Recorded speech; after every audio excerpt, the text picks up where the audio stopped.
about as well. There's certainly plenty to talk about with Democratic Congressman Adam Schiff, chairman of the House Intelligence Committee, who joins us now.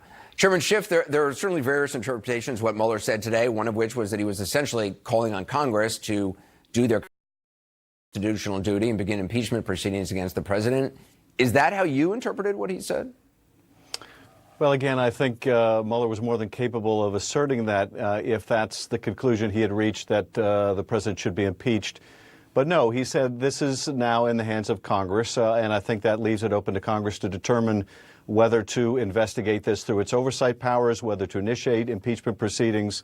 There were really two things Bob Mueller was not prepared to say. He was not prepared to say that we were able to exonerate the president. He reiterated once again that while he didn't have the power to indict, he did have the power to say that we could not find sufficient evidence of guilt, and he declined to do so. And similarly, I think what he decided to do here is he decided to say the reason we conduct this investigation is to preserve this evidence for, among other reasons, I think he implied the president could be indicted upon leaving office, but also so that the Congress can take the matter from here and decide what remedy is appropriate. Did anything Mueller say today shift the calculus toward impeachment for you? Because both Speaker Pelosi and Chairman Nadler continued to be restrained on the topic today. I'm not sure that anything he said today really shifted the calculus that much in terms of the substance of his comments.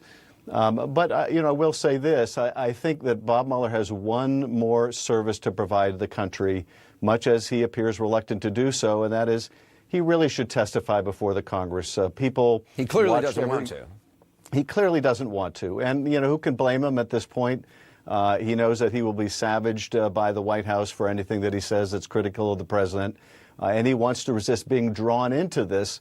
But if he wants his report to be fully understood, if he wants the seriousness of the allegations in the report about the Russian interference in our affairs, as well as a full understanding of all these connections between the Trump campaign and how they wish to make use of the Russian help, even if it fell short of that standard of the Department of Justice that they needed proof beyond a reasonable doubt in order to seek a prosecution, then he ought to testify. And I think that's the last duty that he's called upon to make. One White House official told CNN today that any push towards impeachment was going to backfire, saying it would be a great way for Republicans to win back the House in 2020. So there's obviously, there's the political calculation to it as well. I want to ask you, though, about this joint statement from the Department of Justice and the Special Counsel's Office that I referenced earlier. And I just want to read the whole thing because it's interesting that they both put this out together. It's not from Robert Mueller, it's from the spokesman for the Special Counsel's Office. It says, and the Department of Justice, it says the Attorney General has previously stated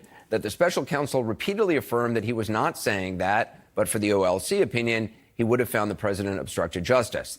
The Special Counsel's report and his statement today made clear that the office concluded it would not reach a determination one way or the other about whether the president committed a crime. There's no conflict between these statements. Is that how you interpret it as well, that there's no conflict between their two statements? I'll tell you how I interpret it, but first, if I could comment on the politics of impeachment. I don't know, honestly, which way that cuts. There are good arguments to be made about how it will excite one base or the other if you do or if you don't bring an impeachment. But frankly, I think the issue is of such great importance. We need to look at it from an apolitical perspective. What's the right thing to do for the country? And at this point, I think we need to further develop the record before we make that judgment. But as between those, that statement and whether there's a conflict between what Mueller again had to say and what Barr has had to say, I think this was something the Department of Justice, this statement issued today, was pushing the special counsel to sign on to say there is no literal conflict between these two very specific statements. But the reality is that the entire impression Barr gave, the thrust of his comments was that there was no obstruction of justice, that Mueller intended for Barr, to make this decision because for some inexplicable reason, not having to do with the OLC opinion, Mueller felt he couldn't make the judgment.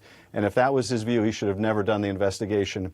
To suggest that there's no conflict between that misleading representation by Barr and what Bob Mueller has to say is completely bogus. It is in direct conflict with what Mueller has to say. So here they're cherry-picking a statement to give the appearance of agreement when I think there really is none. And that, to me, was the big takeaway there's a profound conflict between the Attorney General and the Special Counsel on this. Yeah, it certainly seems like that. Congressman Schiff.